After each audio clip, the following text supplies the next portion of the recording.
Olá, amigos da Novo Tempo, seja bem-vindo ao programa Bíblia Fácil, o seu programa semanal de estudo da Bíblia. Ao longo dessa semana estamos aprendendo mais sobre o livro do Apocalipse e hoje chegamos a um tema muito especial, que é um tema central na Palavra de Deus. Hoje vamos estudar a respeito da volta de Cristo a essa terra em glória e majestade. Você sabe que há muitas divergências, há muitos pensamentos diferentes a respeito desse tema. Será que vai haver um arrebatamento secreto da igreja? Será que Jesus já voltou, como alguns ensinam? Será que ele volta de fato? E se vai voltar, como será a sua vinda? O que acontecerá no momento em que ele voltar? Todas essas perguntas iremos responder no programa de hoje. Então quero convidar você a tomar a sua Bíblia e a se juntar a esse grupo de amigos que estão aqui no Sevis ao longo dessas semanas, aprendendo mais sobre a Palavra de Deus. E vamos nos voltar para Apocalipse, de uma forma especial, o capítulo 19, onde nós vamos entender um pouquinho mais do tema da volta de Jesus. Esse mesmo tema da volta de Cristo, que hoje estamos tratando no programa, você poderá recapitulá-lo em uma de nossas igrejas adventistas perto da sua casa. Se você não tem um endereço, acesse o site encontreumaigreja.com.br. Ali, de uma forma simples e rápida, você identifica a igreja mais perto da sua casa. E você que mora em Guarulhos, eu estou todas as quartas-feiras no centro de Guarulhos, na Igreja Adventista Central de Guarulhos, que fica na rua Doutor Diogo de Farias, número 100. É às quartas-feiras à noite esta programação e você, para participar, tem que estar inscrito pelo site novotempo.com/Guarulhos, porque nós temos uma limitação de auditório. Então a pessoa tem que estar inscrita para ter acesso ao nosso auditório. Se inscreva pelo site aí e participe também desses estudos, se você está aí próximo a Guarulhos, ok? Nós iremos orar mais uma vez, pedindo a bênção de Deus para o estudo de hoje e vamos aprender sobre esse tema extraordinário da volta de Jesus. Você que está em casa, se puder, feche seus olhos e participe comigo desta oração. Amado Deus e Pai, louvamos o Teu nome por todas as bênçãos, por Teu cuidado, proteção e pela oportunidade que temos de mais uma vez estarmos reunidos para estudarmos a Tua Palavra. Nós não queremos seguir orientações humanas, nós não queremos seguir tradições, nós não queremos seguir achismos, nós queremos seguir a Tua Palavra. Por isso, mais uma vez, que ela fale alto ao nosso coração e que ao entrarmos em contato com as realidades desse livro, a nossa vida sofra as mudanças, os impactos que ela precisa para que um dia estejamos prontos para o Teu regresso. É em nome de Cristo que nós choramos. Amém. Quem sabe um dos temas mais radicais da Palavra de Deus seja a doutrina da volta de Cristo, porque isso nunca foi testemunhado.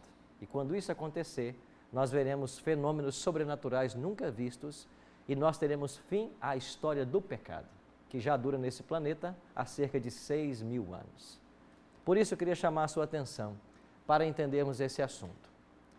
Como terminará a história humana? Hollywood tem feito um esforço tremendo por tentar desvendar os mistérios do fim da história. Vocês conhecem vários filmes com esse teor escatológico, como o último deles, 2012, O Fim do Mundo, e esse filme foi produzido baseado num calendário maia, que no calendário terminava, o calendário terminava no dia 21 de dezembro de 2012, e muitos acharam que porque o calendário maia terminava, era o fim do mundo. E então Hollywood chegou até a produzir este filme. Como terminará a história humana? Hollywood não tem a resposta, porque eles não estão buscando uma resposta na fonte autorizada, que é a Bíblia. Alguns ensinam, não, Jesus não vai voltar, é a igreja que vai ser arrebatada. E nós podemos estar em algum momento falando ao celular e de repente desaparecermos. Eles chamam isso de arrebatamento secreto. Será que isso é verdade? A Bíblia favorece essa doutrina defendida por tantos? Pois bem, a segunda vinda de Cristo é uma doutrina fundamental das Escrituras Sagradas e no Apocalipse ela funciona como um dos temas centrais. Abra sua Bíblia em Apocalipse capítulo 1. Vamos começar a dar uma olhada neste tema desde o primeiro capítulo. Apocalipse capítulo 1, olha para o verso 7. Que diz aí? Eis que vem com o quê? Com as nuvens, e todo olho o verá. Jesus vem com as nuvens. Então, quando começa o Apocalipse, João já declara, eis que ele vem com as nuvens, e todo olho o verá. Olha, o primeiro texto que a gente lê já espanta essa ideia de que há alguma coisa secreta. Todo olho verá. Agora vá para o último capítulo de Apocalipse, capítulo 22, último capítulo de Apocalipse, capítulo 22, e dê uma olhadinha no penúltimo verso, que é o verso 20. Aquele que dá testemunho destas coisas diz, certamente, o quê? Venho sem demora. Amém. Venho o quê? Senhor Jesus. Quando começa o Apocalipse, a nota tônica é, eis que vem com as nuvens. Quando termina o Apocalipse, venho sem demora. Então, a nota tônica da Bíblia é a volta de Cristo. E existem mais ou menos umas 300 passagens falando a respeito desse tema. Aí eu pergunto, se a Bíblia tem 300 textos sobre a volta de Cristo, não é essa uma doutrina fundamental das Escrituras? Claro que é. E se há tantos textos, nós não podemos ficar em trevas quanto ao assunto. Então a Bíblia tem que nos esclarecer. Apocalipse capítulo 19 é um capítulo que também trata da volta de Jesus. E olhe para os versos 6 em diante. Apocalipse 19, versos 6 em diante. Então ouvi uma como voz de numerosa multidão, como de muitas águas e como de fortes trovões, dizendo, Aleluia, pois reina o Senhor nosso Deus, o Todo-Poderoso. Alegremo-nos, exultemos e demos-lhe a glória, porque são chegadas as bodas do Cordeiro, cuja esposa a si mesmo já se ataviou, pois lhe foi dado vestir-se de linho finíssimo, resplandecente e puro, porque o linho finíssimo são os atos de justiça dos santos. Então você tem claramente aí uma declaração de que Jesus voltou e ele reina. Então é um cântico celebrando a volta do Senhor. De fato, o capítulo 19 trata do júbilo no céu, da volta de Cristo. Então esse é um tema explorado dentro do livro do Apocalipse. No verso 11 em diante do mesmo capítulo, você tem agora uma cena pitoresca descrevendo a volta de Cristo. Olha que interessante. No capítulo 19, verso 11. Vi o céu aberto, e eis um cavalo branco, e o seu cavaleiro se chama Fiel e Verdadeiro, e julga e peleja com justiça. Os seus olhos são como chamas de fogo. Na sua cabeça há muitos diademas, e tem um nome escrito que ninguém conhece, senão ele mesmo. Está vestido com um manto tinto de sangue, e o seu nome se chama o Verbo de Deus. E seguiam-no os exércitos que há no céu, montando cavalos brancos com vestidas de linho finíssimo, branco e puro. E sai da sua boca uma espada afiada, para com ela ferir as nações. E ele mesmo regerá com cetro de ferro, e pessoalmente pisará o lagar do vinho do furor da ira do Todo-Poderoso. E tem no seu manto e na sua coxa um nome escrito, é Rei dos Reis e Senhor dos Senhores. Irmãos, que descrição linda, amigos. Jesus voltando, montado em um cavalo branco, seguido por todas as hostes angélicas também montadas em cavalos brancos. Não que Jesus vai voltar literalmente num cavalo branco, não é essa a ideia que a gente tem. Ele vem com todos os anjos, mas a ideia aqui é os cavalos de guerra. Jesus vem para estabelecer o seu reino. E quando Jesus vier, ele vai suplantar os reinos terrestres. Então a profecia apontou claramente que o mundo passaria pelo domínio de alguns impérios. Quando se estuda Daniel, capítulo 2, nós aprendemos de que lá Daniel tem um sonho, e no sonho é dito, olha, vai vir Babilônia, Medopérsia, Grécia, Roma papal, e nos dias dos reis, o Senhor vai estabelecer o seu reino que vai durar para todo sempre. Então isso é o que está em Daniel 2,44. Nós aguardamos o estabelecimento do eterno reino de Cristo. E esse reino vai vir para dar solução a todos os problemas da humanidade. Então não pense você que nesse planeta um governo vai conseguir sucesso e alcançaremos a paz mundial. Isso é uma ilusão, à luz da profecia. A profecia diz que o mundo vai cada vez mais de mal a pior. Tiago fala isso. Os homens no tempo do fim serão avarentos, jactanciosos, blasfemadores, arrogantes, irreverentes, desobedientes, mais amantes dos prazeres que amigos de Deus, e é nesse contexto que Cristo volta. Então é o mundo da realidade. Lembra que eu falei para vocês num outro programa que Jesus só volta quando estiverem maduros os frutos, quer seja o bem, quer seja o mal? Pois nós cremos que o mal já está maduro. Nós já atingimos o limite da paciência divina com a maldade humana. Por que ele não voltou ainda? Porque o bem não maturou. O que falta ainda é o bem maturar em nossa vida. É a obra do Espírito que ainda está por terminar. É isso que falta. Pois bem, pensando na volta de Cristo, vamos então saber alguns detalhes a respeito da mesma. Primeiro, ela vai ser secreta, o texto nós já lemos, Apocalipse 1:7. Eis que vem com as nuvens e todo o olho verá, até quantos o traspassaram, e todas as tribos da terra se lamentarão sobre ele, certamente. Amém. Há um detalhe nesse texto interessante. Aí diz que todo olho verá, até quantos o traspassaram. Sabe o que a Bíblia está profetizando? Que aqueles que mataram a Cristo haverão de ressuscitar só para vê-lo voltar. De fato, a Bíblia menciona que há 2 grupos de perdidos que vão ressuscitar para vê-lo voltar. São 2 exceções que a Bíblia apresenta. A primeira está aqui, em Apocalipse 1:7, quando diz que aqueles que traspassaram a Cristo, que o crucificaram, vão ressuscitar para vê-lo voltar e vão morrer na volta dele novamente. E a outra exceção aparece em Mateus 27, 54 a 56, quando Jesus declara que aqueles que estavam participando do seu julgamento também o veriam voltar. Então, quem estava envolvido no julgamento de Cristo, quando eles os acusam injustamente, e se perderam, vão ressuscitar para vê-lo voltar e tornarão a morrer. Quem estava nas cenas da crucifixão, quem crucificou a Cristo e não se arrependeu, também vai ressuscitar para vê-lo voltar e morrer novamente. São 2 exceções que a Bíblia apresenta. Então Jesus virá e todo olho verá. Todos os que estiverem vivos verão Jesus voltar. E esses ímpios, mencionados nessas 2 exceções, também ressuscitarão para vê-lo voltar. E todos os salvos de todas as eras ressuscitarão no momento da volta dele, como nós veremos daqui a pouco. Em Mateus 24, 27, Jesus faz uma declaração. Porque assim como o relâmpago sai do Oriente e se mostra até o Ocidente, assim há de ser a vinda do Filho do Homem.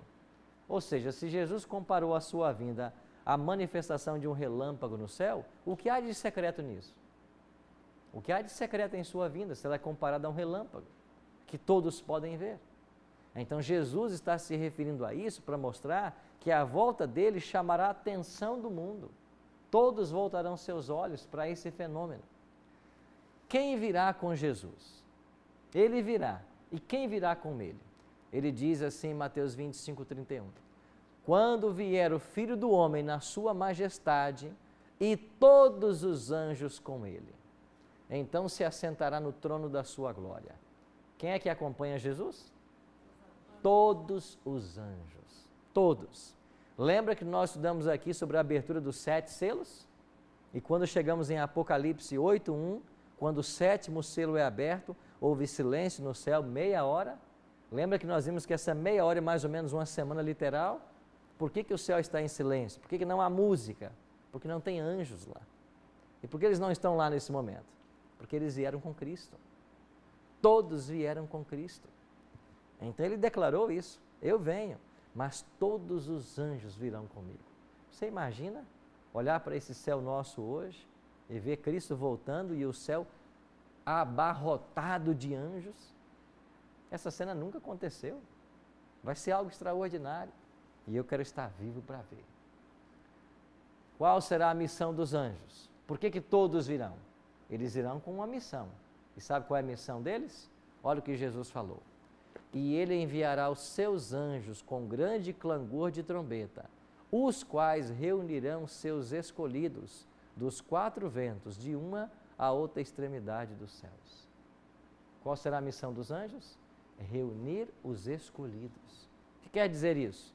A missão dos anjos será vir reunir as famílias, reunir o esposo, a esposa que ele havia perdido, devolver os filhos aos pais que eles perderam, devolver os pais aos filhos, devolver irmãos aos irmãos. Essa será a missão dos anjos.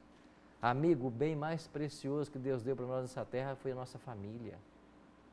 E já pensou, a gente lamenta tanto a dor, né, a saudade de alguém que a gente ama e que a gente perdeu. Eu mesmo já perdi um irmão carnal, perdi meu pai. Que tristeza é você ter que ir a um cemitério e deixar ali uma pessoa que você conviveu desde que você tem consciência de vida.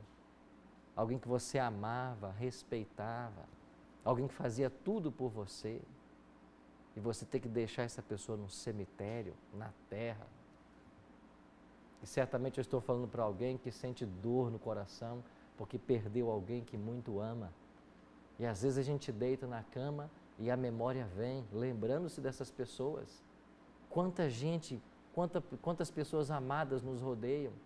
E vez por outra temos que ir até o cemitério para deixar um desses queridos. Os anjos virão para acabar com esse problema.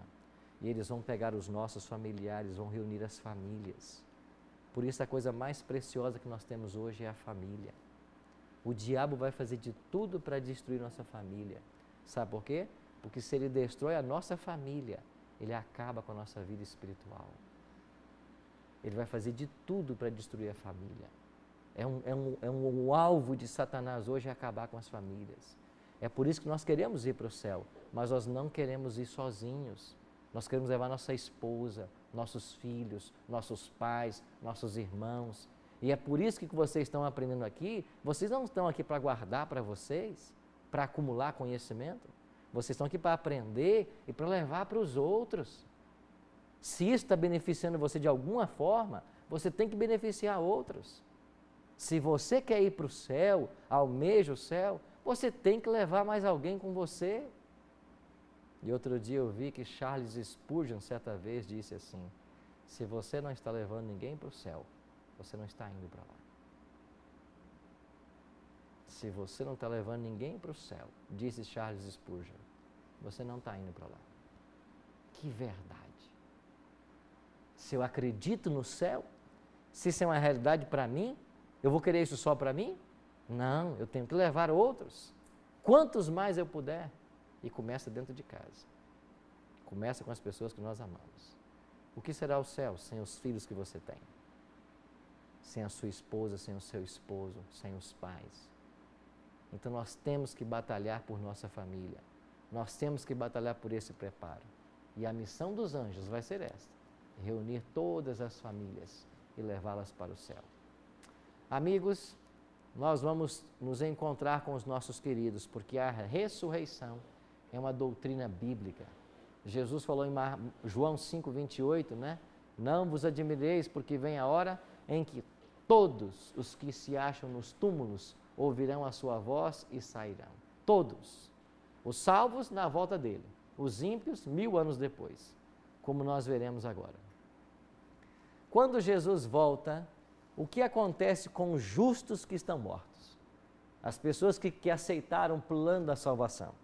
Desde o Antigo Testamento, as pessoas que levavam animais para o santuário, que criam na vinda do Messias. Depois, os cristãos pós-cruz, que acreditam em Jesus como Salvador do mundo. Eles morreram crendo.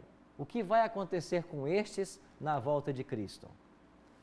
O apóstolo Paulo responde: não queremos, porém, irmãos, que sejais ignorantes com respeito aos que dormem. E aqui eu chamo a sua atenção para mais um detalhe. Todas as vezes que a Bíblia menciona a respeito da morte, a expressão mais comum, tanto no Antigo quanto no Novo Testamento, é que os mortos estão dormindo. E por que usa-se esta analogia? Porque é um estado de inconsciência. Eu acabei de acordar há um tempo atrás e eu dormi 8 horas. Eu não percebi que haviam se passado 8 horas, porque quem dorme não tem consciência de tempo.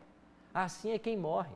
Quem morreu há 300 anos, ele fechou os olhos na hora da morte e ele vai abri-los, se estiver salvo, na volta de Cristo. Para nós se passaram 300 anos, para a história humana. Para ele não. Ele fechou os olhos e abriu. Mas pastor, então ele não está no céu com Deus? Claro que não. Isso é uma mentira. Pastor, então ele não se encarnou em outra pessoa? Não, isso é outra mentira. Pastor, ele não está no purgatório? Não, isso é outra mentira. Quem morreu está morto. Outro dia eu vi uma coisa que é até meio jocosa, né? Uma pessoa quando morre, se ninguém levar, nem para o cemitério ela vai. Morreu, se ninguém levar, nem para o cemitério ela vai. Alguém tem que levar. Ou seja, não sai dali. Então, amigos, a palavra de Deus é muito clara para ensinar para mim e para você que a morte é um sono. Ou seja, morreu, está dormindo. Não foi para o céu, não foi para o inferno, não foi para o purgatório, não se reencarnou, nada disso. Está dormindo e esperando a ressurreição, ou a primeira ou a segunda. E aqui nós estamos falando de qual ressurreição? Da primeira. Então Paulo está dizendo, vocês não sejam ignorantes. Olha o que Paulo está dizendo. Eu não quero que vocês ignorem esse tema. Vocês têm que saber. Saber o quê? Que todos os que morrem estão dormindo. E se vocês souberem isso, vocês terão esperança. Aí Paulo diz assim, pois se cremos que Jesus morreu e ressuscitou, assim também Deus, mediante Jesus, trará em sua companhia os que dormem. Ele vai trazer, ele vai ressuscitar. Porquanto mesmo o Senhor, dada a sua palavra de ordem, ouvida a voz do arcanjo e ressoada a trombeta de Deus, descerá dos céus.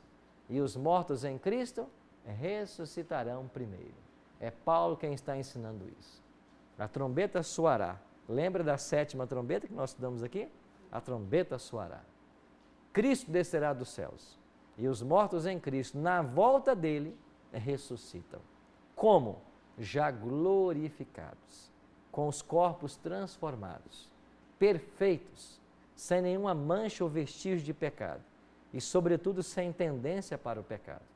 Porque a natureza carnal que nós carregamos hoje, que é essa tendência para o pecado, ela vai ser tirada de nós nesse ato, que nós chamamos de glorificação. Então, o que é glorificação?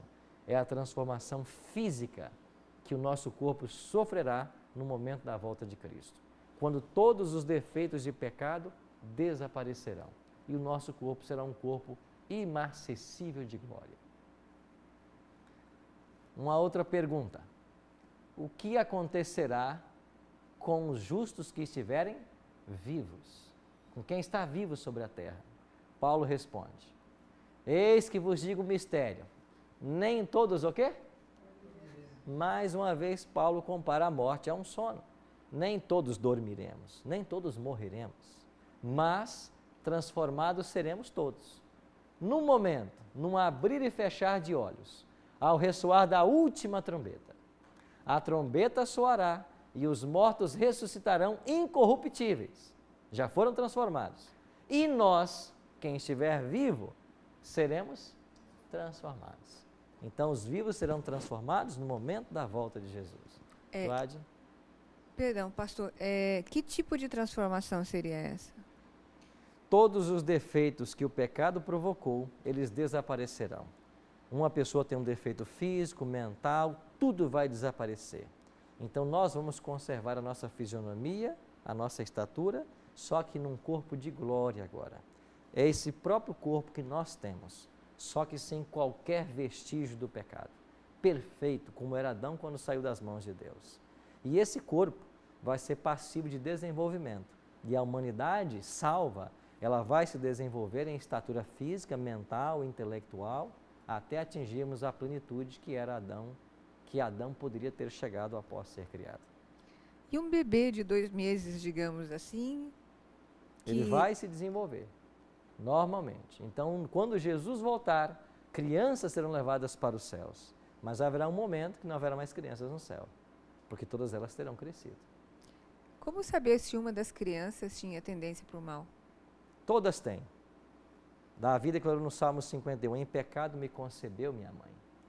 Todos nós temos já tendência para o mal por nascimento. Isso é uma herança de Adão. Então, quando uma pessoa nasce, ela já nasce com propensão para o mal. Ela tem a natureza carnal em si. E quando ela se converte, Deus implanta a espiritual. Então, o ímpio que nunca aceitou a Cristo, ele não tem conflito, porque ele tem uma natureza carnal. Ele segue a natureza e tudo está bem. Mas quando alguém se converte, Deus implanta a espiritual. É aí que o conflito se instala, porque agora elas começam a brigar pelo controle da mente. Então, o cristão, ele vive uma eterna luta. E a criança que ainda não optou pelo bem ou pelo mal, como será assim, a situação dela perante a volta de Cristo? Eu penso que todas serão salvas. Todas? Todas. Porque tem inocência ainda. Porque tem inocência. Porque se eu sou julgado pela luz que eu tenho e a criança não teve a oportunidade, não só a criança, vamos pensar também em pessoas especiais que não têm a capacidade do raciocínio. Deus, na minha visão, Deus salvará todas essas pessoas. Porque se Deus condená-las sem que elas escolham o mal, Deus seria injusto. Então, na minha visão, é que todas as crianças que morrem inocentes, elas serão salvas. E também as pessoas especiais. Obrigada. Nós iremos para o intervalo e quando voltarmos, vamos aprender mais a respeito desse tema da volta de Cristo. Já já voltamos. Toque em mim, apenas um toque em mim, toque em mim, toque em mim, toque em mim, apenas um toque em mim.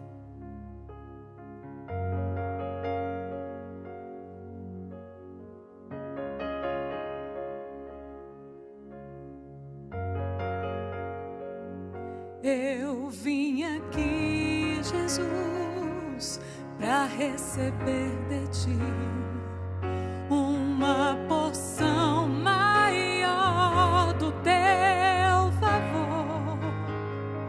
Não quero receber riquezas nem poder. Eu vim aqui, Jesus, apenas para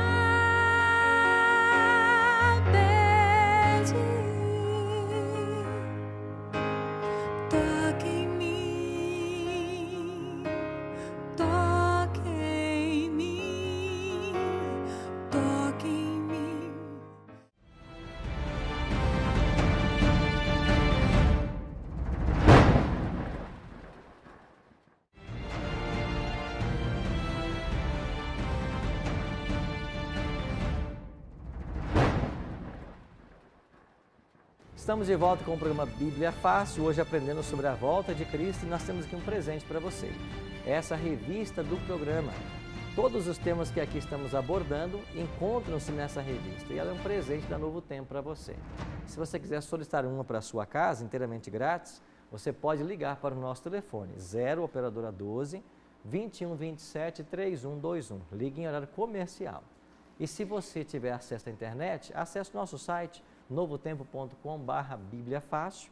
Ali você vai ver essa revista e vai poder pedir através de um formulário online. Num prazo de 15 a 20 dias, ela chega em sua casa. Nós estávamos falando a respeito da volta de Cristo e Paulo está dizendo que quando Jesus voltar, os mortos ressuscitarão e os justos vivos serão transformados num abrir e fechar de olhos. Transformação instantânea. E todos os defeitos físicos desaparecerão, e nós teremos um corpo de glória, como tinha Adão e Eva ao saírem das mãos do Criador. Agora uma próxima pergunta, o que acontecerá com os ímpios que estão mortos? Antes, Ana? Pastor, o senhor falou que os ímpios que estão mortos e que eles participaram da crucificação de Jesus, eles vão ressuscitar só para ver a volta, né? Então quer dizer que Jesus ele volta no mesmo corpo, naquele corpo humano que ele foi crucificado? Sim, Jesus volta no mesmo corpo humano que ele tinha após a ressurreição. Lembra que ele tinha um corpo humano, ele se encarnou, viveu 33 anos, foi crucificado, ressuscitou. Agora você tem um Cristo com um corpo ressurreto. E esse corpo é o que ele vai voltar nele. Então, nós acreditamos na Trindade, Deus Pai, Deus Filho e Deus Espírito Santo. Da Trindade, só Deus Filho se encarnou. Ele se fez homem. Então, para todos sempre, Jesus será Deus homem. Ele nunca deixará de ser homem. Pela eternidade, ele é Deus homem. Então, esse corpo é o que ele vai voltar. É claro que ele é Deus homem, mas por ser Deus, ele não perdeu nenhum de seus atributos. Ele continua onipresente, onisciente, onipotente, da mesma maneira. Rosa? Ok, esse corpo de Jesus glorificado, ele mantém algumas coisas como memorial daquilo que aconteceu na vida terrena de Jesus, por exemplo, as marcas dos cravos. Ele manterá. Inclusive existe um profeta no Antigo Testamento, me lembro passagem agora, onde ele diz assim, ele faz uma profecia, onde as pessoas perguntarão, que feridas são essas em tuas mãos? E então Jesus responderá, são as feridas com que fui ferido na casa de amigos meus. Então, por toda a eternidade, os cravos nas mãos de Cristo será um testemunho do plano da salvação, do seu amor e da história da humanidade. Nós ressuscitaremos à semelhança de Jesus. Certo? Então também teremos corpos glorificados, né, transformados, sem defeito. Será que teremos alguma cicatriz como memorial? Eu penso que não. Eu entendo que a única cicatriz que vai ficar pela eternidade são as marcas nas mãos. E essa profecia, me parece que de Zacarias, é o que nos ajuda a entender que elas estarão eternamente. Agora nós não teremos. O que nós vamos ter é a consciência de onde viemos, do tempo que vivemos nessa terra, de como foi a experiência humana e tudo que nós passamos aqui e a graça de Cristo, como atua em nossa vida para nos levar ao céu. Sim, porque a minha pergunta tem a ver com isso, com a individualidade. Nós somos salvos como criaturas integrais, como holisticamente, né? Nós somos um todo. E, portanto, nós manteremos a nossa identidade. A sua identidade. Exatamente. Você saberá quem foi você, quem é você, quais são os seus parentes, você saberá. Nós não perderemos essa nossa identidade. A individualidade, ela será mantida. Isso é importante porque a redenção é para manter, é para salvar o homem todo. O completo. O indivíduo, é verdade. Então a obra é completa. E as mágoas que há entre as pessoas também desaparecerão? Elas têm que desaparecer antes disso. Antes disso. Ela tem que desaparecer antes disso. Porque a gente sofre, né? A gente ofende e é ofendido. Mas Jesus falou assim, se vocês não perdoarem aqueles que vos ofendem, o vosso Pai também não vai perdoar vocês. Então tudo tem que ser resolvido agora. Porque esse momento é para quem já foi resolvido o problema. Então, é verdade que nós ofendemos as pessoas, que pessoas nos ofendem, mas é a graça de Cristo em nossa vida que nos ajuda a perdoar. E o perdão é terapêutico, né? É verdade. Então nós temos que resolver todos os problemas. A Bíblia diz assim, não deixais que o sol se ponha sobre a vossa ira. Ou seja, não ponha a cabeça no travesseiro com algum problema para ser resolvido com alguém. Nós temos que viver em paz com todos. Dormir tranquilamente. Dormir tranquilamente. O que vai acontecer então com os ímpios que estiverem mortos? O Apocalipse 20, verso 5 diz assim, os restantes dos mortos não reviveram até que se completassem os 1000 anos. Esta é a primeira ressurreição. Então acontece a ressurreição dos justos e os ímpios não reviveram até que se completassem os 1000 anos. Isso quer dizer que a segunda ressurreição, a dos ímpios, ela só acontece 1000 anos depois da volta de Cristo. Então os ímpios que estão mortos, com exceção daquelas duas classes que Jesus mencionou, todos continuarão mortos. Então os ímpios não verão Jesus voltar, os ímpios que estão mortos, eles não verão. Outro dia alguém me perguntou, mas pastor, Apocalipse 1:7 não diz que todo olho verá? Eu disse, é verdade, mas o ímpio que está morto nem olho tem mais, a terra já comeu, né? Eu dei uma resposta simples para ele, mas que é uma grande verdade. Então nem olho ele tem mais, a terra já comeu.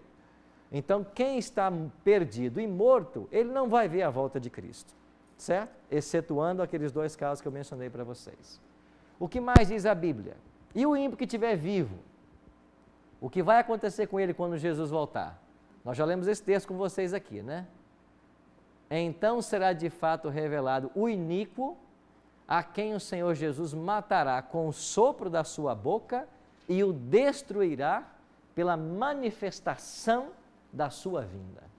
Então a volta de Cristo em glória e majestade e todos os fenômenos que acompanharão essa vinda, como já vimos aqui, terremotos, maremotos, ilhas movidas dos seus lugares, queda das 7 pragas, tudo isso vai matar muitos ímpios, e os que sobrarem morrerão na volta dele, no esplendor da sua vinda. Manuel, não é isso?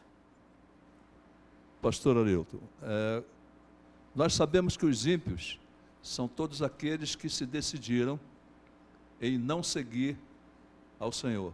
É verdade. Né? E quanto àqueles que desconheceram completamente a palavra e assim morreram, sem tomar nenhuma decisão, porque não tinham conhecimento pleno de Deus, né? Como ficaria a situação deles? A pergunta sua é muito pertinente e é verdade, principalmente para um período da Idade Média, onde você não tinha a palavra de Deus como tem hoje na mão de todas as pessoas. O conhecimento da Bíblia era muito escasso. Então, uma pessoa que nunca teve contato com a palavra de Deus, como é que Deus vai julgá-la para definir salvação ou perdição? Tem um texto de Paulo que nos ajuda muito, no livro de Romanos.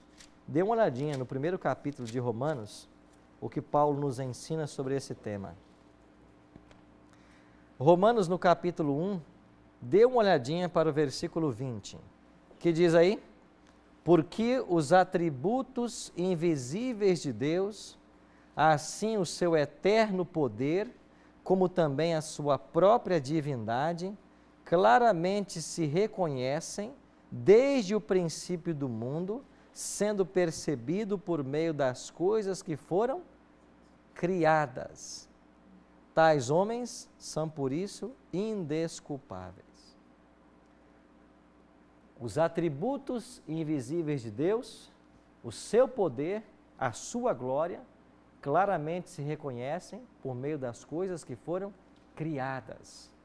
Ou seja, para quem não tem a revelação especial, que é a Bíblia, sobra a revelação geral, que é a natureza. Então, o contato que uma pessoa tem com a natureza dá a ela impressões a respeito de quem é Deus. E, de fato, quando você olha para a natureza, você percebe em toda a perfeição do nosso ecossistema que há um arquiteto inteligente por detrás disso tudo. Então, muitas pessoas não tiveram contato com a Bíblia, mas o contato que elas têm, a revelação que elas têm de Deus, foi através da natureza. E, além da natureza, há a impressão do Espírito Santo na mente. Porque o Espírito Santo não trabalha só com quem tem uma Bíblia na mão. O Espírito Santo trabalha com todo ser humano desde o seu nascimento. Então, é essas impressões do Espírito, é a revelação geral da natureza, é que vai trazer ele algum conhecimento da divindade. E é por esse conhecimento que a pessoa vai ser julgada. Nós nunca seremos julgados por algo que nós não conhecemos. Certo? Não há expectativa nenhuma. Nenhuma. Então, eu sou julgado pela luz que eu tenho. Francisca? Pastor, mas aí não seria um contrassenso? Porque a palavra diz que Jesus só voltará quando todos tiverem acesso à palavra. Uhum. Então, para mim, ficou um contrassenso, porque se eu vivo lá nas cavernas, né, eu sou um índio, um matuto lá, não tenho acesso a nada. Então, a palavra vai ter que chegar a mim de qualquer forma. De alguma forma vai ter que chegar. Senão Jesus não voltará. Exato, de alguma forma vai ter que chegar. Agora, como lá diz que este evangelho do reino será pregado, essa pregação pode ser através da palavra, de um mensageiro, de um canal de comunicação, de uma pessoa que conhecia, ou até mesmo através das impressões do Espírito Santo. Quando falta o agente humano, Deus, Ele mesmo, trabalha com as pessoas.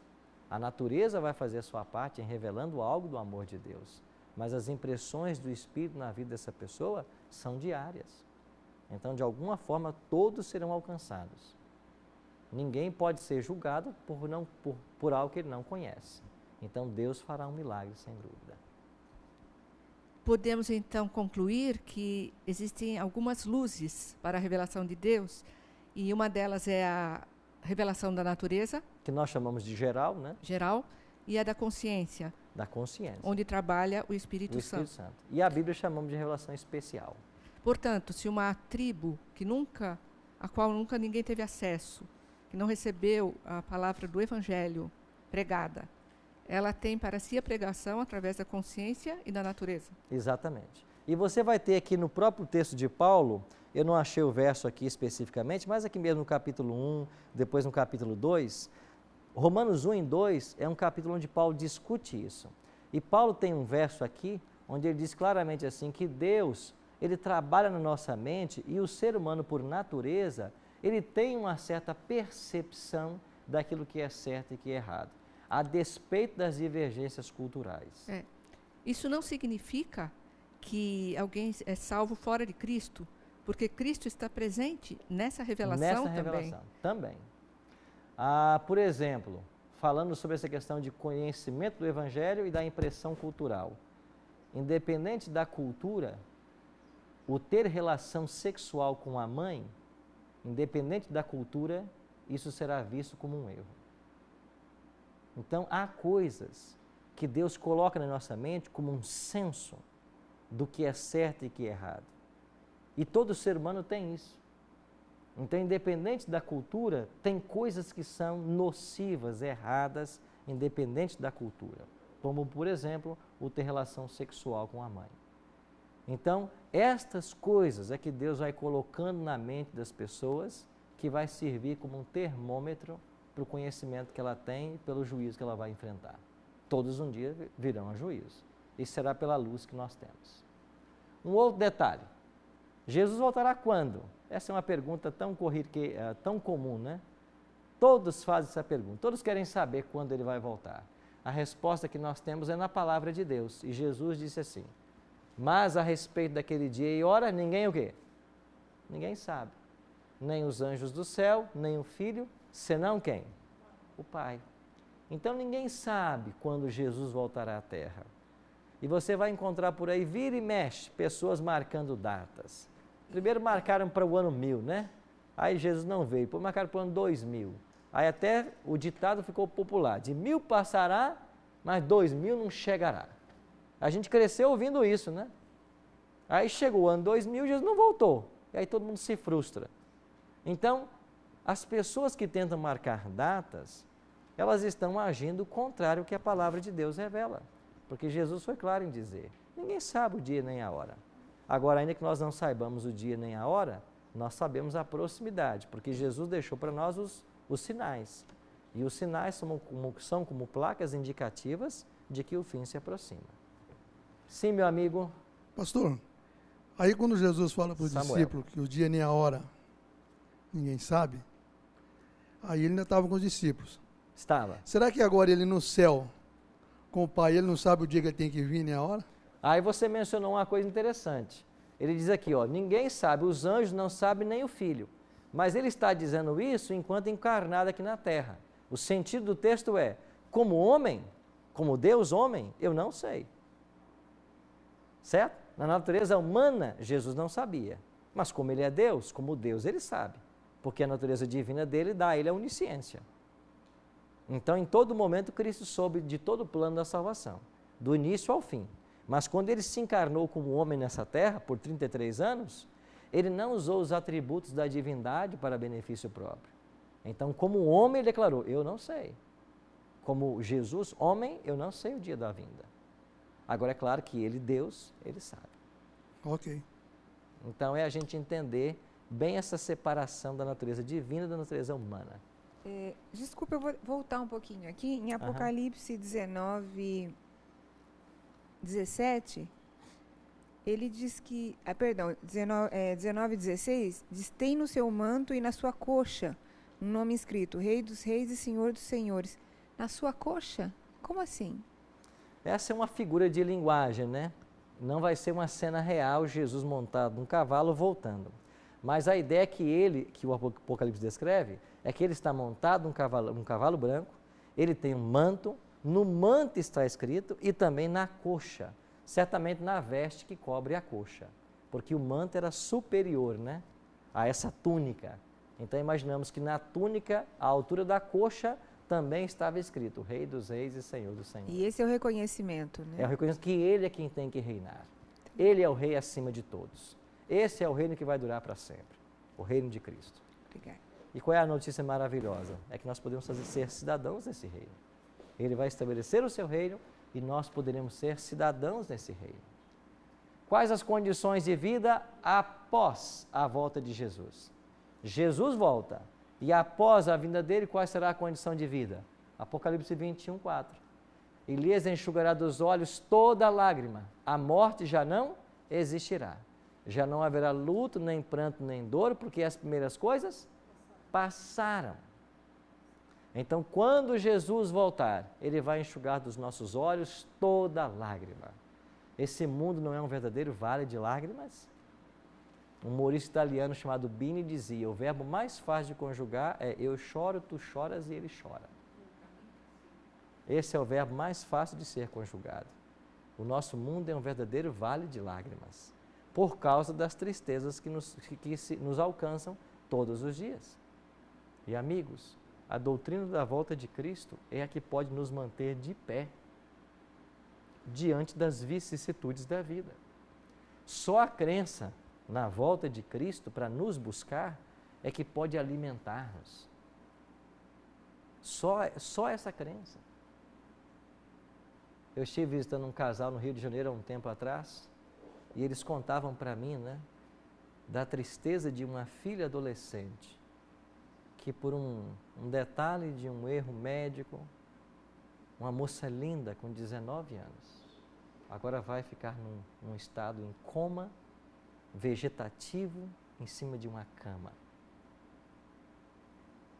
Como que um pai e uma mãe dormem sabendo que a filha que tanto amam está lá naquele hospital, num estado vegetativo?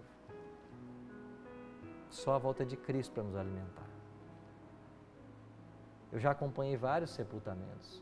Como que um pai e uma mãe levam um bebezinho de 2 meses num caixãozinho deste tamanho e deixa lá na terra e volta para casa sem o bebê? Só crendo na volta de Jesus. Como que você vai para o cemitério e deixa ali o seu pai, uma pessoa em quem você se espelhou a vida inteira, que você sabe que acordou todas as madrugadas para colocar o alimento em casa, e aquela pessoa tão querida, você deixa ele no cemitério. Só a volta de Cristo para resolver todos esses problemas. Mas a pergunta mais importante que eu faço para vocês é: você está se preparando para isso? Você já escolheu se preparar para a volta de Jesus?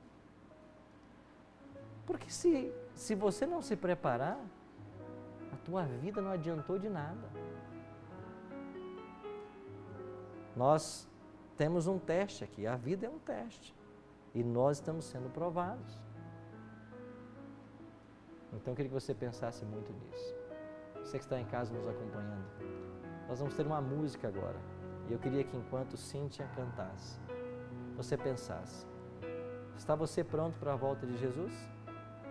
Pense nisso agora.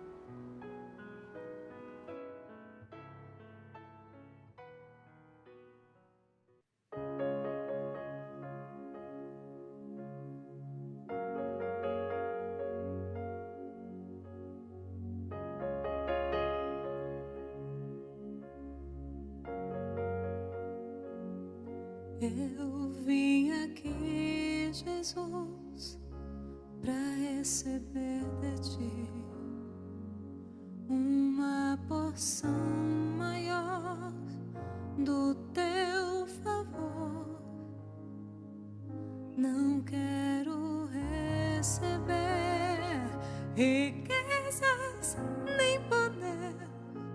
Eu vim aqui, Jesus, apenas pra pedir.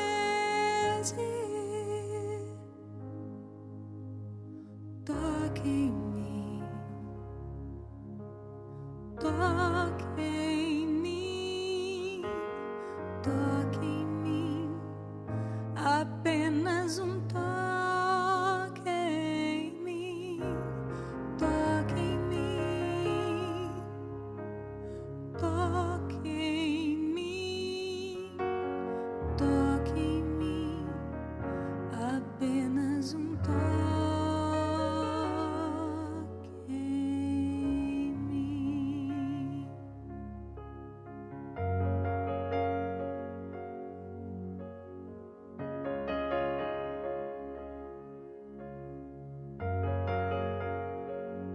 Eu vim aqui, Jesus, para receber de ti uma porção maior do teu favor. Não quero receber riquezas nem poder. Eu vim aqui, Jesus, apenas para pedir. Toque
A volta de Cristo a essa terra em glória e majestade será a solução de todos os problemas humanos, dos nossos problemas. Cedo ou tarde, eu e você vamos nos deparar com coisas difíceis que aparentemente são insolúveis. Mas a volta de Cristo é a solução para tudo isso. E eu pergunto, você está se preparando? Você já tomou no seu coração a decisão de que a sua vida é de Cristo? E eu queria fazer uma oração especial com vocês hoje. Não sei se com todos. Mas eu queria perguntar para vocês hoje, quantos de vocês querem dizer agora para Jesus, Senhor, eu quero entregar a minha vida para o Senhor. E eu quero me preparar para que quando o Senhor aparecer no céu, eu quero estar pronto para ir morar contigo. Eu vou pedir uma demonstração agora de vocês. E quem quiser, eu vou convidar para ficar de pé. Alguém quer? Então fica de pé. Seu coração é de Cristo? Você quer se preparar para o céu?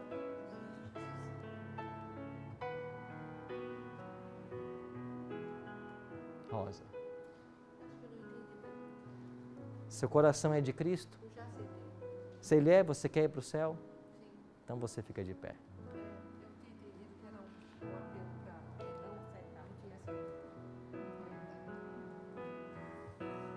Queremos ir todos, e Rosa, juntos com você.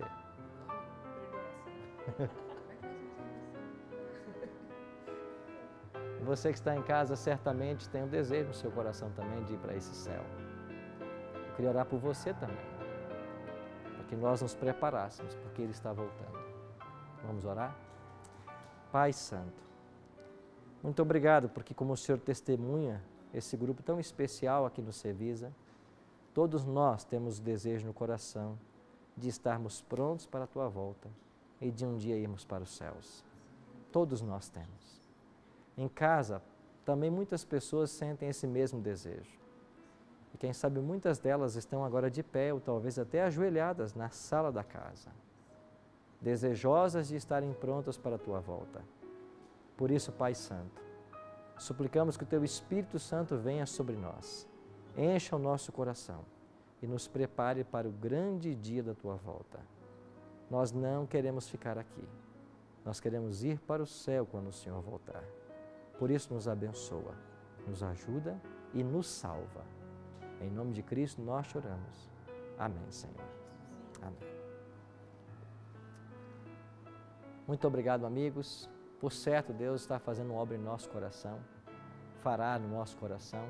E lembre-se de Filipenses 1, verso 6. Aquele que começou boa obra em vós, Ele há de completá-la, até o dia de Cristo Jesus. Que Deus nos abençoe.